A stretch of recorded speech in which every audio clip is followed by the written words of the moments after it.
Well, hello everyone. Happy Tuesday. I didn't expect to be doing a video so soon after yesterday's post-match reaction to us qualifying the Champions League, but when you follow Newcastle United, it's never dull, it's never quiet. We're hoping it would be just a standard, straightforward summer window, but we're not even at the window opening on this Sunday yet, the 1st of June, and PaulMitchell has left the club. It's been announced today. He's departing at the end of June, obviously along with Darren Eales, who we do wish well and hope he makes a full recovery from his blood cancer.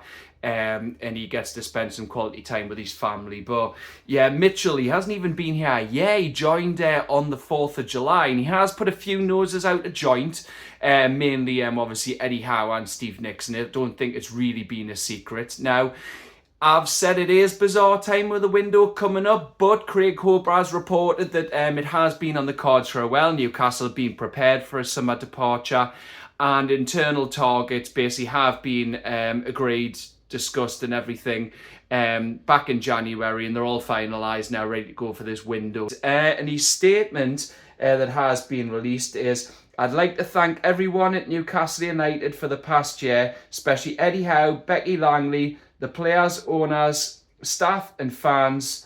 It's been an honour to be at this football club and to work with some incredible people.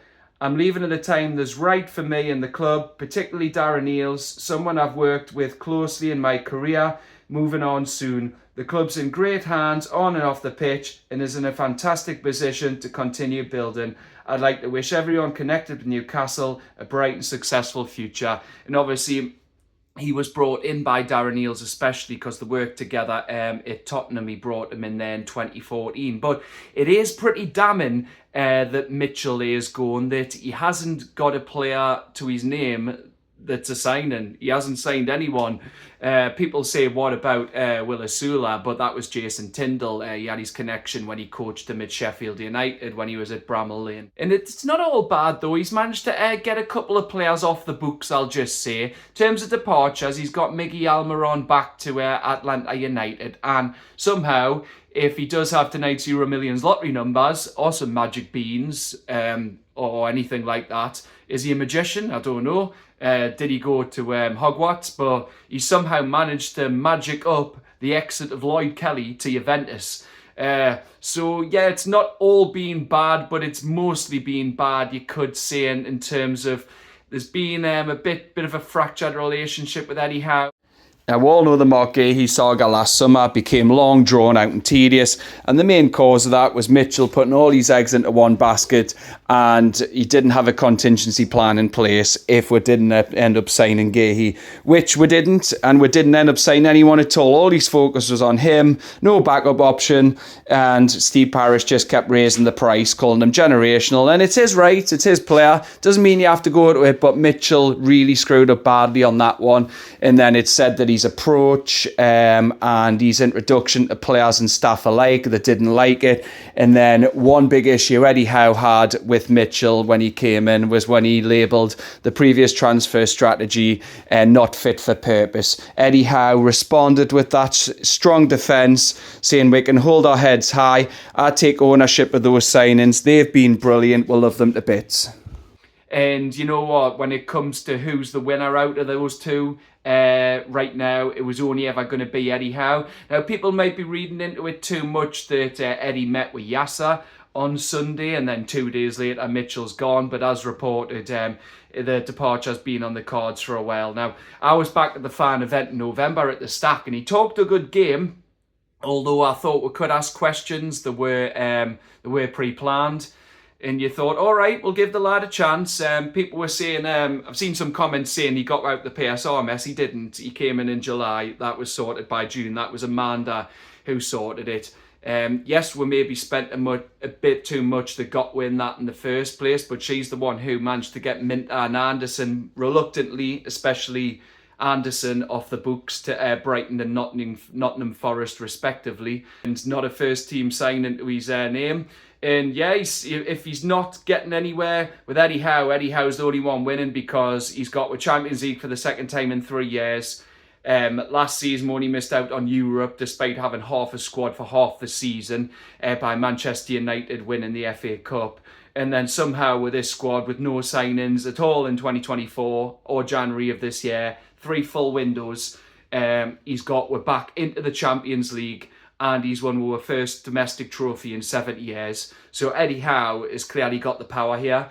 But it's said that the club haven't really announced any successor. So it makes you think, is the plan going forward going to be Eddie Howe and Steve Nickson? Obviously, Steve Nickson's been here for ages and he's been fantastic. He was sounded out by Amanda before she left last year with Murdad to be the sporting director in around March. But he didn't have the necessary qualifications at the time. I understand that he is working towards those.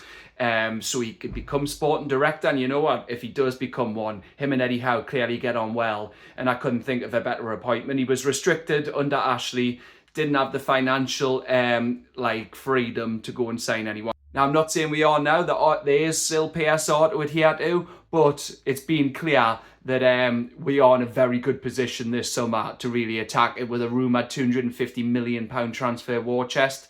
And I don't buy all this that Eddie Howe's going to sign Bournemouth players. Callum Wilson and Matt Ritchie were here before he signed. And before the appointment of DanAshworth, he's identified players like Botman, Alexander Isak, Joe Linton, and then he even go to Bruno. That was Steve Nickson. Murdad revealed after the cup final that him, Steve Nickson, Bruno and his agent won a video call to sign Bruno. So again, that's more strings to Steve Nickson and Eddie Howe's bow. And it was reported that Steve Nickson was upset when PaulMitchell came in.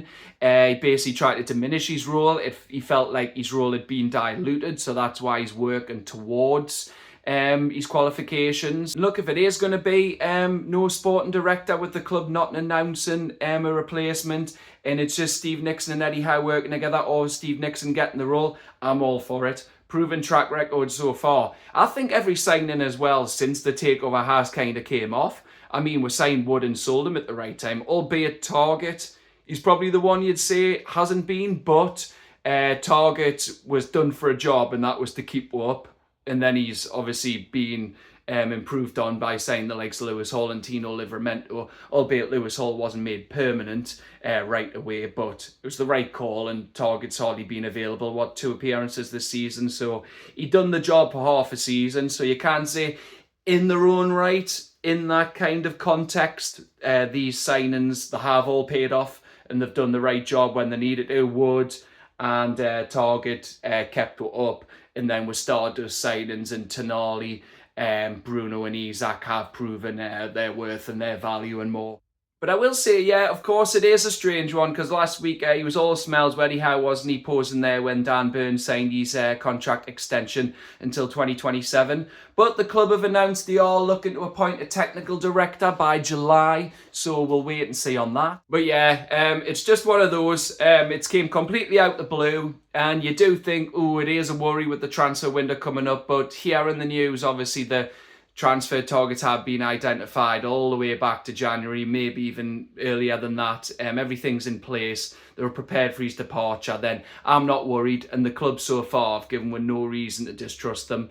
The signings have mostly been spot on. We've qualified for Europe, albeit until Man U got the FA Cup last year in all 3 seasons. We've won a trophy, got to 2 cup finals. And Eddie Howe's in a position of strength, so you've got to trust the club will get it right. But yeah, as usual, like I said, it's never dull supporting Newcastle United. It was a shock, but you know what, when he hasn't done much, and it's just probably better for everyone that he does depart. And I think Eddie Howe being bullish in his recent press conferences about the need to go out, get targets early, because good players don't hang around. I think that's indicative of he knew that Mitchell was going, so there's no one to really stand in his way. But let us know what you do think in the comments. Do you think we will bring in another sporting director, or will we just go with Eddie Howe or Steve Nickson, or will Steve Nickson ascend to the role of sporting director? Again, I said I'd fully back him. He's proven his worth in all his time here. Even identifying players when we're still under Ashley, like Joe Linton, who's obviously came good with Eddie Howe in tandem with Steve Nickson. I think they work well with each other. But we'll wait and see. We've just got to see what happens when the transfer window opens. But leave your comments what you think of this news, and I will be back with some transfer videos when the window opens. But for now, take care. Enjoy your week, everyone. Bye for now.